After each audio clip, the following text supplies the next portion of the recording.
Welcome, ladies and gentlemen, to today's webinar titled A Lawyer, a Prime, and a Vendor, Thoughts on CMMC.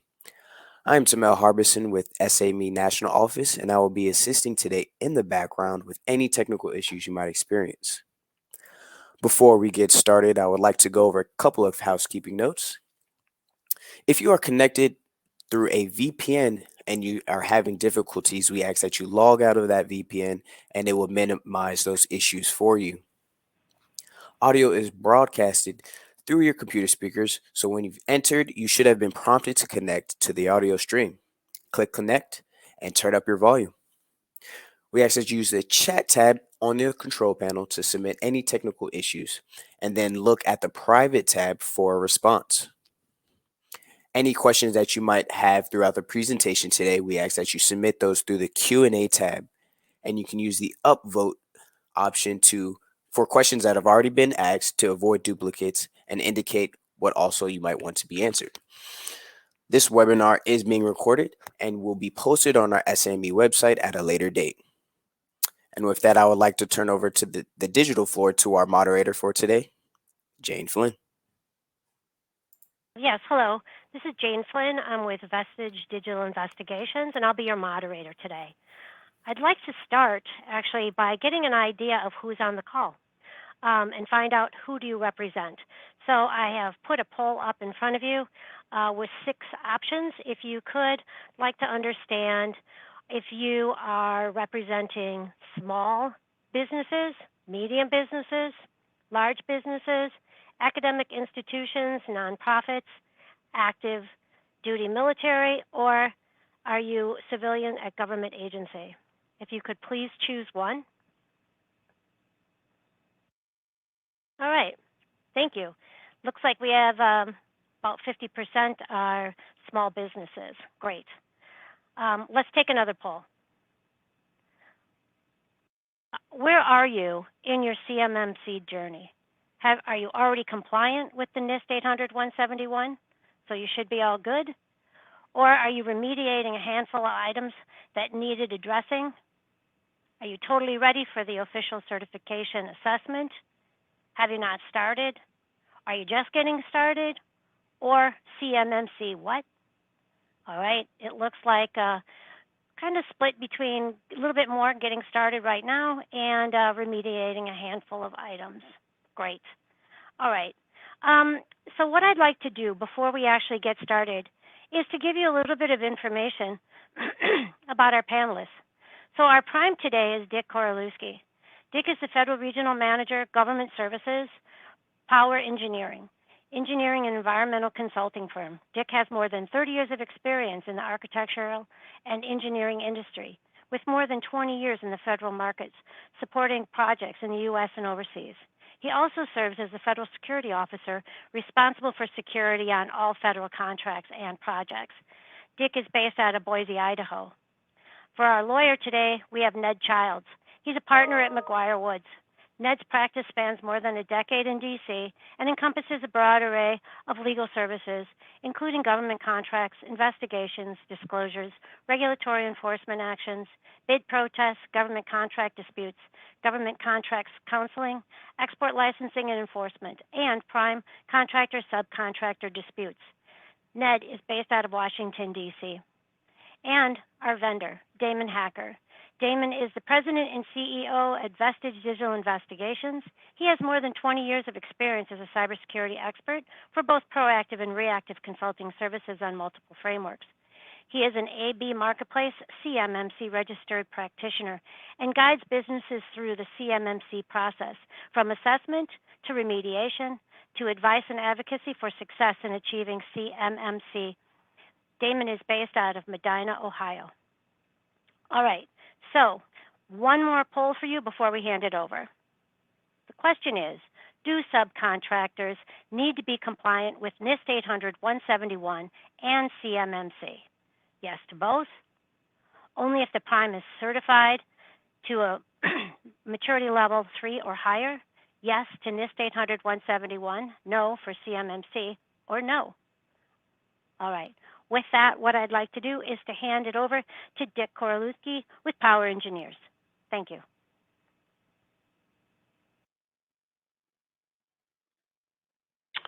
Well, good morning or good afternoon, everyone, depending on what time zone you're in. What I'd like to do is give you sort of a short perspective of what it means to be a prime contractor when it comes to handling cybersecurity and the CMMC process, and what things that we have to do in order to ensure that we are protecting, our government's primarily controlled unclassified information. So as you know, as a prime, you often hear the word flow downs. What we're really talking about there, for those of you that aren't familiar with it, is as a prime contractor, we are subject to a number of terms and conditions that are defined by the FAR in most cases. And these terms and conditions, or FARs, actually flow down to the subcontractors. So what that means is that all of our subcontractors have to also be compliant with these rules. And of course, based on what we're going to be talking about today, one of the most important requirements that you'll see in the terms and conditions, or the FARs, is the DFAR 252.204.7012, which is often just referred to as 7012. Basically, 7012 gives the requirements for protecting CUI and what's often called FCI, which is federal contract information that needs to be protected. And what 7012 does is it mostly refers to another document called the NIST800-171, again, often referred to as just 800-171, which gives the requirements for protecting controlled unclassified information that we're going to see more and more in our contracts as we work with the federal government. The other part of 800-171, in addition to all the requirements, it requires the contractor, including the subcontractors, to have a system security plan, and which is utilized to protect this information. So what does that mean for the prime contractor? So one of the things that we have to do first is we have to assess exactly what state our subcontractors are in. And I think, as most of you know, a big part of doing federal work is that we try to employ as many subcontractors that are small business as possible. There's normally a fairly significant small business goals for our large contracts, but at the same time, we want to share the work with our small contractor brethren and help them be successful as well. Unfortunately, what that means for those businesses is they have to comply to this requirement as well. Now, one of the primary difference is a lot of the large contractors, like my company, we have a fairly substantial IT department that has the ability to understand all of this stuff way more than I do, and can help us be compliant. What we're finding is that a lot of the small businesses really struggle because they don't have a large IT department, obviously, because they're a small business, and they're looking for help in how do we be compliant with this information. So our first step is really to do an assessment. And what we try to do is assess our subcontractors to see where they stand. Now, one of the things that helps us is, as an addendum to 7012 that came out in November of last year, is a self-certification process, which basically says, even though everybody's responsible to 7012, we want to know how you're actually doing, because, as you'll hear later, is that CMMC is coming on, and sooner or later we'll all have to be compliant and certified by an independent third-party assessor. So let's first see how we're doing by doing our own self-assessment. So one of the things that we do as a prime is we get that information from our subcontractors, and we see how our subcontractors are doing. And I will tell you from our past couple of large prime contracts is that it runs the gamut from having fairly large negative scores to having pretty good positive scores. So there's a whole range of scores. And what we have to do then is look at those scores and look at the contractors that are struggling and figure out what's the best way to help them. And often we may have to do a visual inspection, which means we'll actually go to the office and have them show us how they're complying, how they are securing the government's information. Are they using, as an example, one of the requirements is multi-factor authentication as an example, and how are you accomplishing that, and can you show us how you're actually doing that? Those kind of things. And then we'll often, if our subcontractors are struggling, we'll provide them with some additional help, some consultants that can come in and actually help them. Not only just assess where they're at if they're having trouble assessing themselves, but also look at the holes that they have and look at how do they get them plugged, how do they get them compliant. The other thing that we may have to do in this assessment is look at if the subcontractor is going to be allowed to work on, let's say, task orders that include CUI. All right. So after we go through that process, we'll take the necessary steps to ensure that we are protecting the government's controlled unclassified information. All right. So, and again, as I said earlier, part of that may be to actually restrict access to CUI by some of our subcontractors. The last thing that we do is we do a continuous process of monitoring and reassessing, which is we'll go back through with our subcontractors and ask them how they're doing on plugging their holes. Did they actually go out and get assistance? Do they need more help with that? We'll do a reinspection of their security plan and look at their potential rescoring and see how they're doing. And again, if we believe that they don't have the ability to be compliant and don't have the ability to protect the government's CUI, that we may have to restrict them from doing the work. And that has a broader implications, right? Because in addition to losing out on the work, we also may be losing our ability to meet small business subcontracting goals. And it's important for us to meet those goals because we want to help small businesses be successful. So it's in everybody's best interest to try to get all of the subcontractors up to board and be compliant and provide them help, and to continue to assess to make sure that we, in the end, protect the government's FCI and CUI. So with that, I'll turn it back over to Jane. Thank you, Dick. And before we actually hand this over to Ned, the attorney, I'd like to take another poll. So what are the potential penalties for not scoring and submitting accurate NIST 800-171 results to the Supplier Performance Risk System, SPRS? Choose all that apply: breach of contract litigation, loss of contract, criminal penalties, 3 times the contract value plus $23,607 per claim invoice, or no penalties until CMMC certification is fully adopted. With that, I would like to hand it over to Ned. Great. Well, thanks, Jane, and thank you all for letting us present here. Certainly appreciate the opportunity.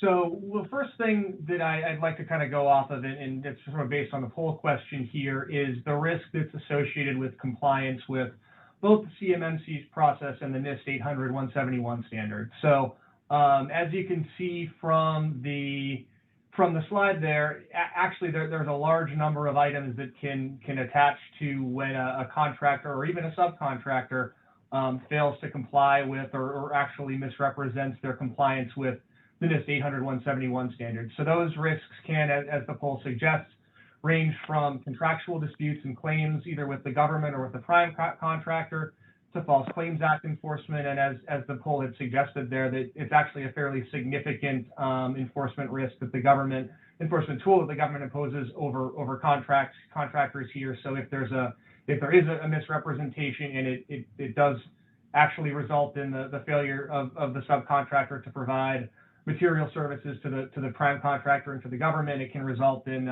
3 times the value of the contract, so treble actual damages, and also a per claim or per invoice penalty of more than $23,000 per invoice that you're submitting if you're a sub up to the prime and for a prime up to the government. So significant potential damages there. Suspension and debarment in areas, again, where there's a material misrepresentation, intentional misrepresentation, plus any actual damages resulting from a breach or loss of data. There's also a whistleblower risk, given the overlay of the False Claims Act. There's a whistleblower component of that. So again, for all of you who are in the private sector, if you have employees who are aware that you are not complying with the NIST standards of the DFARS clause, or once we get into CMMC, the CMMC certification program, there is a whistleblower risk, a key TAM risk associated with failure to comply with those items. So in terms of specific issues and questions that we're generally seeing from some of our clients are what happens from a legal perspective if you don't properly complete the NIST800-171 scoring process that Dick had mentioned before, that's entered into the SPRS or SIPRS system. So the government's focus here is on what the entity has represented, what the entity has done, and the reasonableness of that entity's actions. So one of the issues that comes up is reliance on an inexperienced vendor. If you hire a vendor to determine your compliance with the NIST800-171 standards, and that vendor just makes a mistake, screws up, and doesn't actually do that analysis correctly. In that situation like that, the government tends to be somewhat lenient. They can be somewhat lenient, but they're going to be interested in seeing if you ask the right questions of that vendor to gauge their experience in conducting that type of an evaluation. So have they done these types of things before? Do they have the particular experience with either 800-171 or the CMMC program? Did you do things to ensure that they're the right party to be conducting that evaluation, since it is a very technical, IT-specific evaluation? Or alternatively, did you just pick the lowest cost vendor without determining their qualifications or experience in any way, shape, or form? If there is an issue with that, the government may look unfavorably on something like that, and that would then go into their evaluation and consideration as to whether there's a potential enforcement risk there. Now, another question that we frequently get is, what happens if you misrepresent your score, either intentionally or accidentally? If it's intentionally, that obviously raises a large number of issues. Could be grounds for debarment. Could be grounds for a contract claim if you're a subcontractor to a prime contractor. Could be grounds for a False Claims Act claim. In situations like this, if you identify that as a subcontractor, I think our recommendation is always to engage counsel, engage a vendor, figure out what happened, and most importantly, disclose it and remedy it as quickly and efficiently as possible. The government tends to be, at least in our experience, if you're direct with them, if you're forthcoming with them, if you disclose things in a timely fashion, they at least within the DFARS and the NIST standpoint, they tend to be a bit more lenient unless it's a actual intentional misrepresentation, as long as you disclose it and remediate it in due course and regular course of business, and do that efficiently. That certainly is if the erroneous score was an accident, if it was a mistake. If there's no loss or no improper award of a contract, once you get to that disclosure or remediation standpoint, that's something that the government will focus on. But again, it is, as long as you're sort of acting in good faith, the government is going to be sort of most interested there in terms of exactly what you've done to ensure that what happened wasn't intentionally to misrepresent either a prime contractor or the government, and then if it's not, what did you do to fix it? And like I said, they tend to be fairly lenient or fairly understanding of issues like that. We're working through that with a couple of clients right now, and like I said, as long as you engage the government in a forthcoming and transparent way, they tend to be fairly lenient. Now, once we get into the CMMC process, one question that we are going to be getting, we've started to get as well, is what happens if I let my CMMC certification lapse, or if I fall out of compliance during the 3-year window? Now, the immediate thing you need to do, our recommendation at least, is to engage the proper personnel, a vendor with the experience to evaluate and remediate the issue, and if possible, if appropriate, a lawyer or compliance person to be able to reach out to the government and ensure that you're covered, and that you disclose it and remediate it properly without having without it actually causing issues under the contract. Again, in our experience, the government expects some degree of compliance issues to arrive. These are IT systems in a dynamic environment with technology and threat that change on a day-to-day basis in some situations. So again, it's one of those things that you can't just get your CMMC certification. You can't demonstrate that you're compliant today with NIST 800-171 and just leave it at that. It is a process that you should be regularly checking on. You should be ensuring compliance on an ongoing basis, and to the extent that you're not, you should be disclosing and remediating that as quickly as possible. Now, in addition, we get a lot of questions on prime and subcontractor disputes and issues arising out of right now the 800-171 standards and the DFARS clause, and in the future we expect we'll be getting it for CMMC as well. And we're actually starting to see a good number of prime sub disputes related to these issues. So first of all, one of the things that we advise our prime contractor clients is they need to be aware of and recognize what clauses they're flowing down, and not requiring unnecessary compliance if they're not going to provide a subcontractor with controlled defensive information or anything like that. The DFARS clause is only applicable if the prime is providing the sub with CDI. So we've actually seen this with a good number of our small business clients, particularly with respect to some larger contractors, and there it's a negotiation because it's not a mandatory flow down if there's no CDI. It's at that point it's up to the sub to be able to convince the prime contractor this is not necessary. You can't make me comply with this because you're not going to provide me with CDI. Now, if the prime is going to provide the sub with CDI, the sub has to comply with the provision. They have to, make sure that they're compliant with the NIST standards, have an SSP and if necessary, POAMs in place. And if they're not, they are, at risk for breach of contract claims. We've seen a lot of breach of contract claims or threatened breach of contract claims in that regard. And, as said before, certainly at risk for, federal enforcement activities, particularly if there's a loss or a breach of a system that's related to inadequate controls that would have been covered if the subcontractor was compliant with the NIST 800-171 standards, and in the future with CMMC. So these are issues that are occurring day to day. It's something that, quite honestly, in our experience, industry hasn't focused on. We have some clients that only recently, in the last probably 18 months, as CMMC has stood up, that even realized the DFARS clause was in their contracts, even fairly large, sophisticated companies. So it is something that we are seeing both an increased focus on from the government's perspective, particularly now that CMMC is actually moving forward with some degree of expeditiousness over the next couple of months and years here. And it is certainly something that if you're a subcontractor, if you have not been getting questions from your primes, you will be in the very near future. And if you're not compliant with the NIST standards, if you don't know what those standards are, we certainly, I think our regular practice is to recommend, vendors who have the expertise in these areas, just to make sure that you can make those accurate representations to your prime contractors, to the government, and don't risk those potentially significant enforcement or breach of contract actions going further. So with that in mind, I will pass it back to Jane and Damon for the vendor perspective here. Thank you. Appreciate it, Ned. All right, and one more poll before our final panelist with Damon. Which of the following CMMC AB entities would be the most useful in providing resources and guidance to prepare for your assessment? Choose all that apply. Is it a C3PO, a C3PAO, an RP, RPO, or all of the above? Please select your choice. Thank you.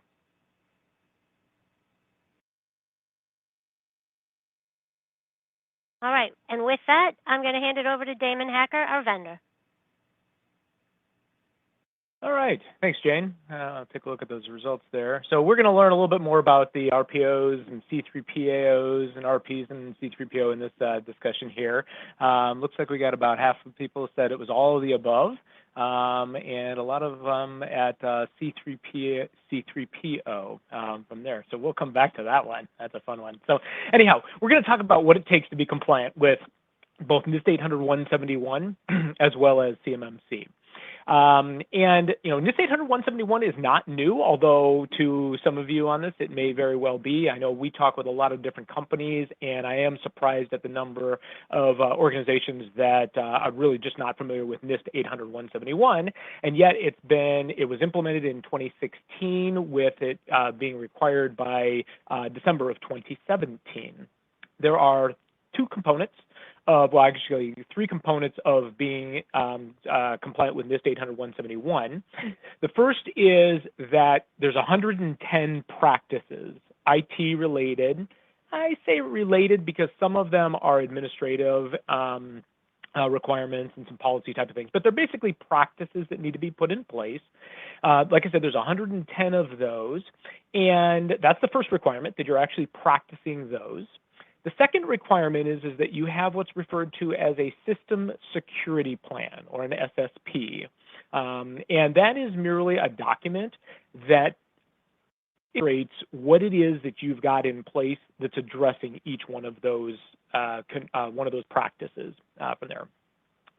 The other part that is unique to NIST 800-171 and changes with CMMC is that you have a plan of action and milestones, or a POAM, in place for any of the practices that you don't have in working order in that. So let's just say, for argument's sake, that you have 30 items that you're not practicing, but the balance of the NIST 800-171, so you've got 80 of them that are there. The SSP would contain information about all of the ones that you've got in place, any of them that you've got planned for implementation might show up on the SSP, but they're definitely going to show up on the plan of action and milestones. And it's simply a document that states, this is what our intention is to do, and this is how we're going to do it. If you've got those three components, that you're practicing those 110 or some component of those 110 items, that you have the system security plan that outlines what it is that you are doing for those controls that you're in compliance with, and that you have the POAM that's stating what you're intending to do on the other ones, you are compliant with NIST 800-171. In fact, you could even have an SSP that has one control in it and 109 that are slated to be done in the future on your POAM. I wouldn't recommend that approach, but it is an approach from there. The NIST 800-171 is, in most cases, is a self-assessment. All right, so you're going to be taking a look at those items and then basically stating whether you've got it in place or not. There is something you need to be aware of, is that in November of 2020, DFAR's new regulation was put out, known as the interim rule. That interim rule is a stopgap measure between NIST 800-171 and CMMC. The biggest thing that it does is, one, is it dictates a methodology for actually doing your self-assessment. And it's important to note that the highest score for that is 110.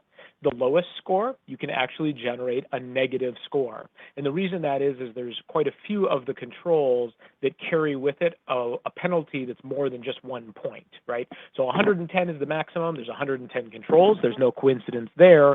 But what there is a coincidence of is the fact that some of the items are weighted heavier than that. So you can generate a negative score. So that's one thing. The second thing is that the interim rule requires you to enter your score into the Supplier Performance Risk System, or SPRS. The idea being that it creates somewhat of a kind of credit score for your cybersecurity, right? All things being equal, if you've got two vendors or two individual suppliers to the contract, equal in terms of what they can provide, the quality, their financial stability, everything about it, and one's got a higher level on the cybersecurity, theoretically they're going to choose that. So to be in compliance with NIST 800-171 and the interim rule, which applies to all DoD contracts starting in November, as of November 30th onward, except for the CMMC contracts, so it's everything else. In order to be compliant there, SSP, POAM, calculate your score, put it into SPRS. All right, so that's what you need to know from there. From CMMC side of things, there are some definite differences, one of which is that it's no longer a self-assessment, right? In order to be certified with the CMMC, you have to have an outside entity perform that assessment. Those assessors are known as C3PAOs, CMMC, third-party assessing organizations. They are the ones that are deemed to be being certified to make those assessments. They are part of the CMMC accreditation body's ecosystem. Basically, what the DoD has done is they've looked at this and said, look, we can no longer trust people to just do what they're supposed to do. We need to be able to verify that, but there's no way that the DoD has enough manpower to be able to do that. And so they've partnered with the CMMC accreditation body, and they have charged the accreditation body with basically creating an ecosystem of trainers, an ecosystem of consultants, an ecosystem of assessors, and they've basically blessed those assessors to go out on behalf of the DoD and be able to perform those assessments from there. All right, so that's the first part, is it's no longer a self-assessment. The second thing is it's multiple levels. There's actually 5 levels, with level 1 being the lowest, level 5 being the highest. The biggest difference that most organizations are going to need to know is, do you deal with federal contract information and federal contract information only, or do you also deal with controlled unclassified information, or CUI? If you deal with CUI, the lowest level that you will be is at a maturity level 3. You will be right in the middle on that. Otherwise, chances are you'll be at a level 1. There will be some at 4 and 5. The DoD has also been pretty clear that there will be no contracts at a level 2. Level 2 is kind of a stepping stone to get to level 3, and we're not going to really bother about that. So you have to certify to the level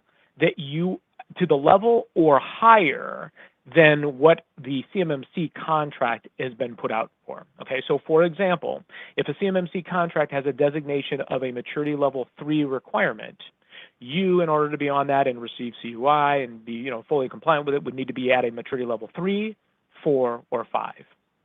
To get that certification, you need to have all of the controls in place for the level that you're trying to certify to, and all of the ones below it. So again, using maturity level 3 as an example, you would have to be compliant with all the maturity level 1 controls, which is about 17, all the ones for level 2, which add an additional 58, and the level 3, which brings it up to right about 130 practices that need to be part of that. And then there's 3 processes: written documentation on your policies, written procedures, and you need to have a plan in place. So there's some other additional requirements above and beyond those practices. It is important to note that CMMC is the evolution of NIST800-171 in the sense that those first 110 controls of a maturity level 3 are in fact the same controls that NIST800-171 is. All right, so it doesn't go away. It just we expand some things to it there. So in order to actually become certified, you register on the accreditation body's website as an organization seeking compliance, or certification rather. That's called an OSC. There's a minimal fee that needs to be paid. You hire one of those C3PAOs directly from the marketplace, because the CMMC ecosystem really is, it's a marketplace out there for those. You're going to undergo that on-site evidence-based assessment. We're going to talk about that in just a second from there. And then you basically have to fulfill all the requirements of whatever maturity level that you are trying to certify to. This is a big change between NIST800-171 and CMMC, is it's an all or nothing venture. You either have all those practices and the processes in place, or you don't. And if you don't, then you don't get certified for that level, okay? So in going into this, this is what we generally recommend, is first off, you're looking at probably about a 6-month process, even if you were to begin and start today.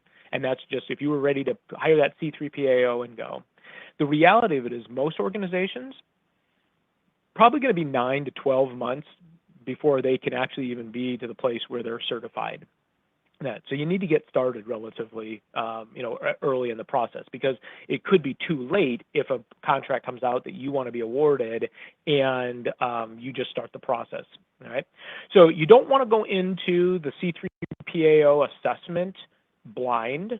You definitely want to understand what your gaps are ahead of time, because of the fact that you don't have the ability to have a POAM and correct things. In fact, the only if the C3PAO comes in, assesses you, and there's an issue, your only recourse to that is there's a 90-day cure period at the end of that, which you need to satisfy the level of the C3PAO.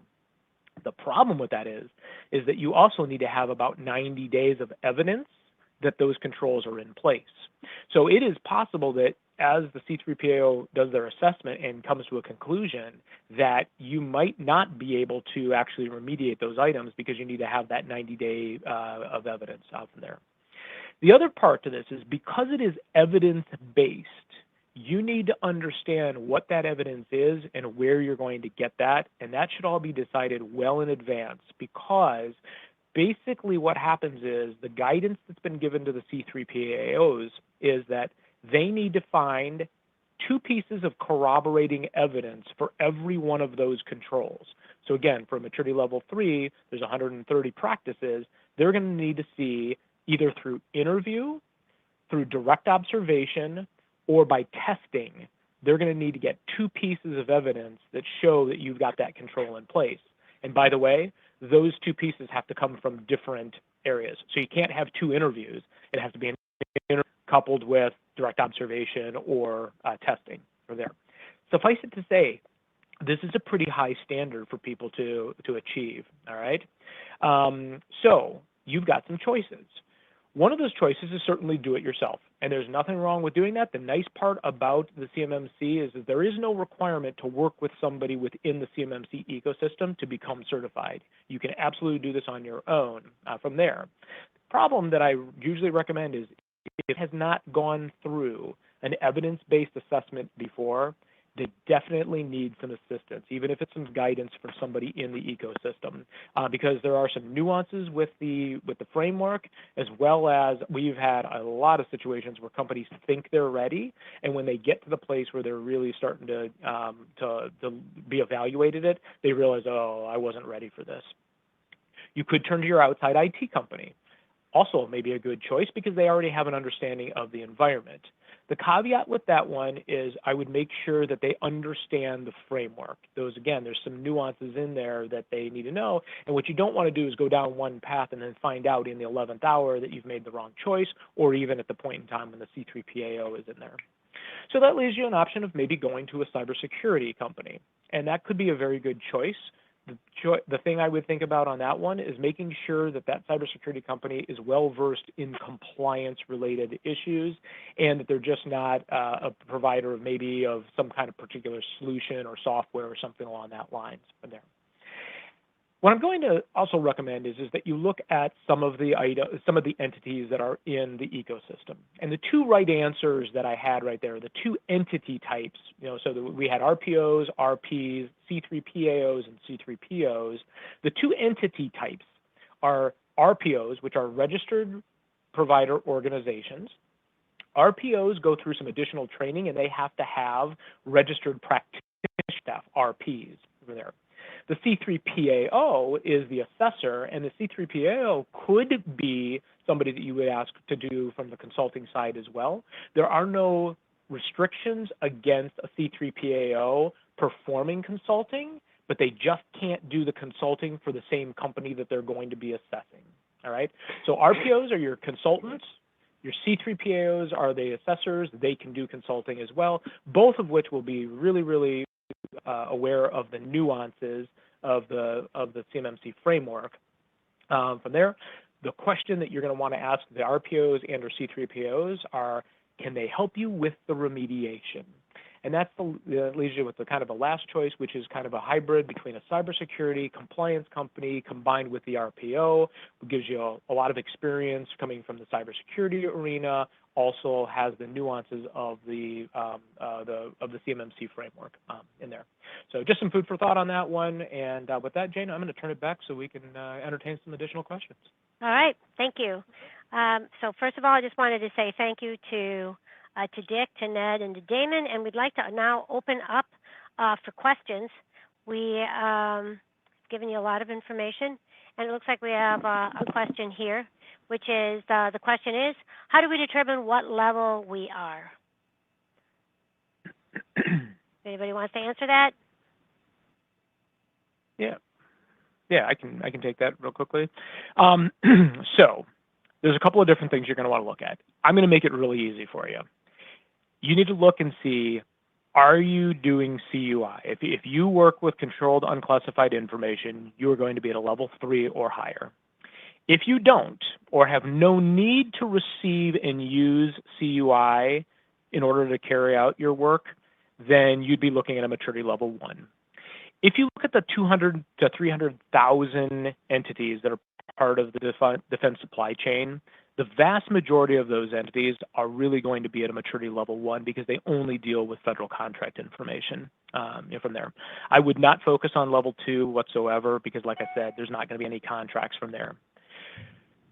Where 4 and 5 come into play is if the risk of the information that you get is a lot higher. If you're doing stuff directly with, say, direct weapons system, if you're doing something with has a space application on it, or some export controlled type of things, you might be at a level 4 or 5. But otherwise, again, the vast majority of the ones that deal with CUI are going to be at a level 3. Okay. Now, David, you may be looking at going. I'll add to that too. I've got a lot of clients in the utility sector, and there's been some suggestion that entities within the public utility sector that have DoD contracts may have to achieve level 4 or 5 certification as well, just given the natural sort of threat levels that are associated with utilities on top of sort of the more standardized defense specific requirements. Yeah, especially after what we saw with the pipeline 2 months ago, right? Yeah. Critical infrastructure is definitely being elevated. Yeah. Yep. Sorry to cut you off there. No, that's perfect. Good. Thank you, Damon. Okay, we have another question here. I have yet to see any contracts that have requirements surrounding NIST 800-171, let alone CMMC. Dick, what do you think of that one? Dick, your phone, yours is on mute. Oh, you're muted. Oh, yeah. Let's try this off of mute. It'll work a little bit better. Okay, so just to let you know, as an example, we currently, my company, Power Engineers, has 2 companies with NAFAC, and both of those contracts include the DFAR 7012. So they're in fact included in the latest contract. Our latest contract was signed last year, and it in fact includes that requirement. So we are busy making sure our subcontractors are compliant. In addition to that, one of the things I was going to add a little bit into the first question is one of the new programs, as an example, with the Navy, is they're looking at doing a lot of work in the shipyards. It's called the SIOP program. And in that program, there can be the possibility of being exposed to CUI. And we're expecting to see a lot more CUI in the future than we've seen in the past, which will require, as Damon said, a level 3 certification, because you may be exposed to weapon systems, even though you're not necessarily dealing with them directly. You may be accidentally exposed. So we are seeing those requirements, or even looking at in the SIOP programs for the contract to include 70, I believe it's 20, actually requiring CMMC shortly. So we are seeing it in contracts. Great. Okay. Thank you. I'll add on top of that too. I mean, it has been a requirement since, what'd you say, Damon, 2016, and then actually enforced since 2017. And it actually, the DFARS provision I think a lot of companies overlooked it back in the early days of its implementation and are now finally realizing, now that we're into the beginning of the CMMC process, oh my goodness, we have to have been compliant with this for the last 4 or 5 years at this point. So I think there's actually a good number of contracts that have it. It's important to note that it's only in the DoD space right now, but we do expect that GSA has put out some recent information that suggests they will be heading towards a CMMC type process, or at least considering it in the future as well. So even if you are not particularly involved in the DoD space, it may be expanding to civilian agencies and potentially the not too distant future here. Yeah, that's a good point. We've also seen the VA has signed on with the CMMC AB, and this kind of stuff is not going away. It's becoming more and more. And my guess, I mean, truthfully, looking into the future, I think anything with the federal government is probably going to adopt this because it's already built, and the accreditation body is there. I think it's going to be a very easy solution for them to say, well, you know what, if you're going to be doing anything with the federal government, it's going to be under CMMC from there. Yeah, if I can jump back to something, Dick, you said that you're seeing the definition of CUI, you're seeing more of it, you think there's going to be more of it, and that's a really good point. I get a question a lot of times, too, similar to that last one of I haven't seen any contracts. I've seen ones where people say, we don't get CUI, we haven't seen any CUI, and here's the thing about that. It's not a new term, right? It's been around since 2010, but the reality of it is it's a new term. And a lot of companies don't even realize that they might be sitting on CUI. I had somebody in a seminar just last week or the week before where they said that, and they said, but we get FOUO for official use only stuff all the time, and we get sensitive information all the time and restricted. I'm like, that's CUI. You just don't. That's the whole idea behind this program, is that it's supposed to consolidate and standardize all of those terms. And the reality of it is, and unfortunately, the government's still behind the 8 ball on that as well. But chances are, if you're getting that kind of material and it's been marked in some fashion, it falls under CUI, and it may not have the actual CUI stamp on it, but it is CUI. Yeah, and we really believe that we're starting to see more and more CUI because of the cyber attacks that we have seen over the last 12 months. Our clients are being more careful about what exactly they're sharing with consultant, being site plans and floor plans and things of buildings that actually can show some things that could be a point for a terrorist attack, an example. I can't share my screen, but I can just say quickly, if you look in there, this is a contract with the Navy, and it can't really see the number, but this was 2016. And if I go to all the flow downs, you'll see one that I have highlighted in yellow. And you can see, there we go. Yep. It does in fact include 7012, and this was in 2016. So a lot of times, as Damon said, is they're in the contract, we just don't know it. We didn't spend the time to go through all those pages and actually find it. But you may go through some of your contracts and say, oh my goodness, I actually do have that one in there. So great. All right, keep the questions coming. We have another question here. What happens if I do not agree with the C3PAO's findings and it costs me a contract? I guess I can take this one. So this is really, I think, kind of two questions. So the first is, what happens if I don't agree with the C3PAO's findings? And it's a little bit unclear today what's going to happen with that. The interim rule that came out with the program last year said that there would be an appeal-style process. From that standpoint, that process is not yet in place. But I can tell you one thing, given that it's a government-sponsored accreditation body, it also is unlikely to be a particularly fast process. So while you will have the ability potentially to appeal the C3PAO's findings, it's going to be at a fairly high standard, a fairly technical standard. It's going to take a while to remediate even at that point. So again, as circling back to kind of the second question, what happens if it costs you a contract? I think at that point there's not too much that you'll be able to necessarily do. I think that what what we're all trying to do at this point is to get folks certified sooner rather than later so that they don't have these issues arise. Once you have achieved that certification and you're actually staying on target for it, you're checking it regularly, and you're making sure that you haven't slipped below the threshold and anything, then you can bid on contracts. If you have a level 3 certification, you can bid on contracts for which level 3 certification is required.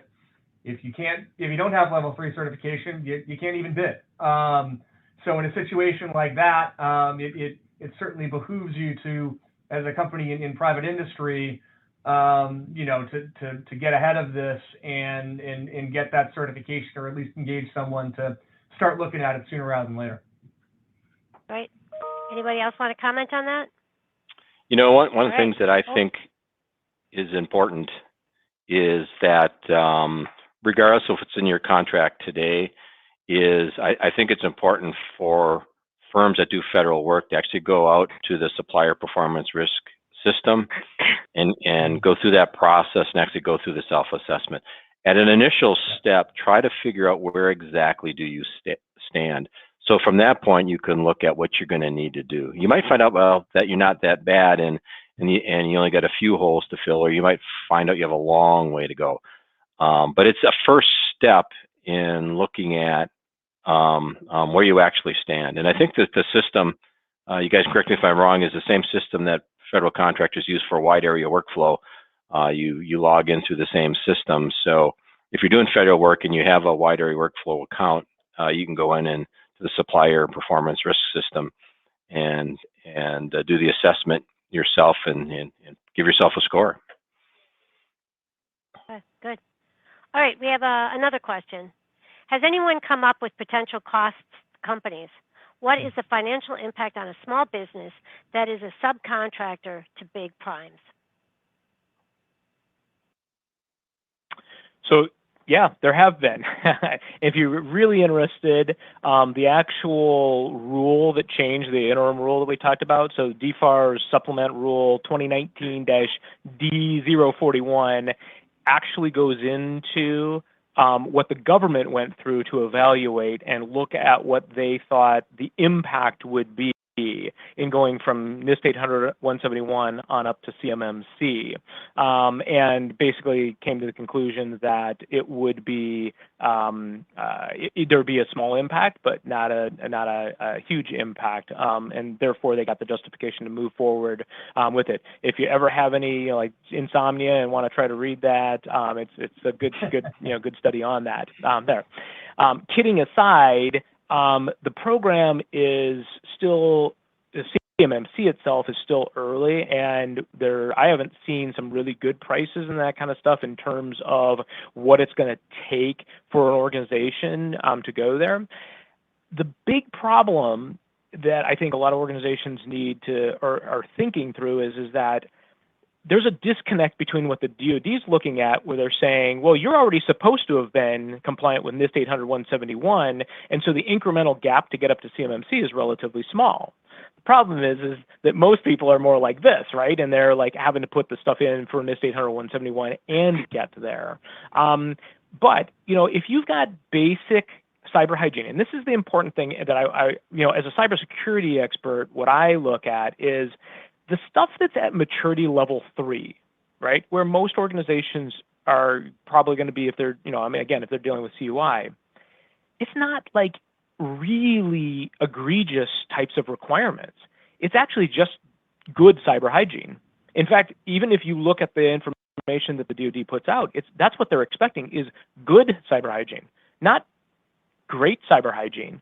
This is the stuff that you should be doing anyhow to prevent things like ransomware attacks, loss of your own, personal intellectual property, those kind of things. It really isn't rocket science from there. So, that's just kind of I'll step off my, podium on that one. But it really is the stuff that you should be doing anyhow. Okay. Anyone else want to comment? Otherwise, we have another question. All right, next question. What do I do if a prime contractor or the government asks me questions about my compliance with DFARS 252.204-7012, NIST800-171, or my CMMC certification? What do I do?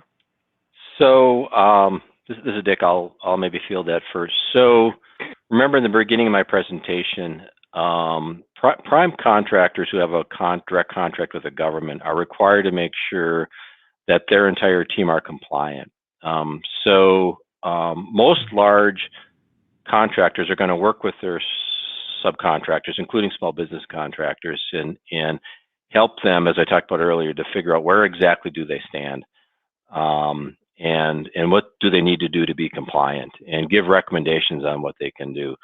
As Damon talked earlier, sometimes a small business or a subcontractor may not necessarily ever get involved in CUI. As an example, if you're a landscape architect, in one sense, you may never have the need to look at or see CUI type information. However, if that landscape architecture falls on a site plan and that site plan shows certain critical infrastructure, now that it becomes a CUI, right? So you may in fact need to have to be at a level 3. So anyway, the big thing is to work with your large businesses. Most of the large businesses like ourselves are sending out surveys, and we're asking, our subcontractors, where do you stand, really to find out how can we help? Where are we falling short? What do we need to do to help our subcontractors become compliant, and understand what the scope of work is going to be. So for some subcontractors, it may be critical for them to get certified as quickly as possible. And for others, it may not be such a big deal if you're doing something that really will be a service that doesn't really get involved with any CUI. So it's really work with your prime and help them determine what you need to do. And there's a lot of good vendors out there that can help you with evaluating where you're at and how to help you be compliant. And I'll add on that too. I mean, from a legal standpoint, the most important thing that you can do is be accurate. Don't just make it up and say, oh yeah, well, I'm definitely compliant, no big deal, nothing to see here. If you're asked questions about this, it is from a compliance perspective. It's something that the government or your prime contractor partner is going to be reliant upon. So, if there's an issue down the road and you say, oh yeah, I'm compliant, and you're not, or you undertake an internal analysis without the right people, without the right background or expertise to understand what the requirements are, and you check the box, oh yeah, we're good. We've seen some subcontractors, go through these things and say they're only 1 or 2 points off of full compliance, and it's, Dick, I know we've been talking about this before. You see, a one-person consultant that has a home router at home, and that's their, and yet they're saying they're at 108. Things like that. You don't make things up. Don't just presume that you're compliant. You need to actually go through the steps, undertake the analysis, because if you're wrong, and there is a loss, or the government comes back and says, well, show me how you're compliant, and you're not. Those prior certifications, it can and will be used against you when it comes to either a breach of contract action or a potential dispute later on down the road. Oh, great answers. All right. This is time. Susan, I was going to add one more really good example for everybody that just came to my attention just a couple of days ago, which is an interesting one. Which is, if you go through the compliance, the 110 compliance issues, one of them is multi-factor authentication, right? And the way a lot of companies are doing it, as examples, are installing a multi-factor authentication software on cell phones, which can be utilized to do multi-factor authentication. Well, I came across a small business firm that their employees aren't issued cell phones, so they don't have a way to do that. So they're looking at, well, how do I now accomplish this if none of my employees have corporate cell phones? And there are other ways that you can do multi-factor authentication. There's a number of systems out there that you can use, but it was an interesting situation where I explained a system that we used, and they said, wow, we can't do that because our employees don't have corporate phones. We can't force them to install software on their phones because they're not corporate phones. So it was an interesting situation. Good. Okay. We have 2 more questions here. One is, how many firms are CMMC compliant currently? I can take that one. That is an interesting one. So one thing you have to understand with this whole process is that the government has been very deliberate about taking the CMMC as a crawl, walk, run approach. This year, there were only 15 contracts that were released that are CMMC contracts, right? Sounds like a very small number, and it is when you look at all the different contracts that are out there. Of course, that affected several thousand companies, between primes and subcontractors all around from there. And the idea is that each year they're going to be releasing more and more of these contracts from there. Right now, and I will know the official number later tonight because we actually have a CMMC accreditation body town hall. Happens to be the last Tuesday of each month, so it's tonight, and they will release those numbers. It's a very small number that have been officially accepted as CMMC compliant. There have been several thousand, though, that have been provisionally compliant, with that, from there. But again, this is this crawl, walk, run approach that the DoD has taken on that. Okay, good. All right, last question. In reviewing compliance, I have heard some companies are discontinuing use of applications like Zoom because they have poor security. Is this type of scrutiny correct?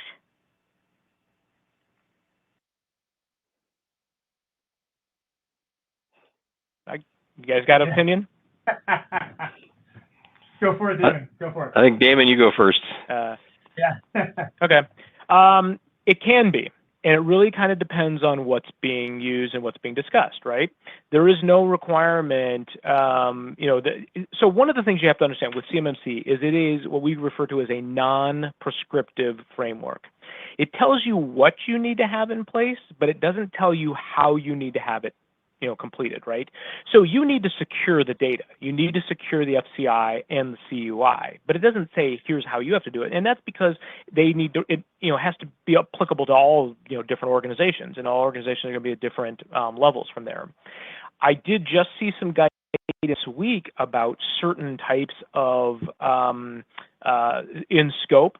So voice over IP, Teams, Zoom, those kind of things, because of the encryption that's used and the public nature of them, that kind of stuff, if they are not secured to a certain degree, then CUI shouldn't be being discussed, on those platforms from there. FCI is a little bit of a different story. So if you're at maturity level 1, you're not going to fall under that. There's also some other considerations you need to be aware of. So even from the standpoint of, like, say, Office 365, a lot of companies have moved to the cloud and are using Office 365. A lot of people are on the commercial version of that. In fact, they don't even know that there's 2 other versions of that. But if you handle CUI or anticipate using CUI, you're not permitted to be using Office 365 commercial. And it has to do with data tenancy. Where is it located in the world? It has to be located in the United States. Certain kinds of information, if you're at one of the higher levels, and if you're doing like export control type of stuff, nuclear, those kind of things, you actually have to be on what's called the Microsoft Office 365 GCC High, Government Community Cloud High, and that's because they can guarantee not only residency in the United States, but they can also guarantee that the people who are administering the servers are also U.S., they're not foreign nationals on that. So there's some complexities, and again, those nuances in there. Yeah. Right. Yeah. So yep. A lot of stuff to consider. All right. With that, we are at time.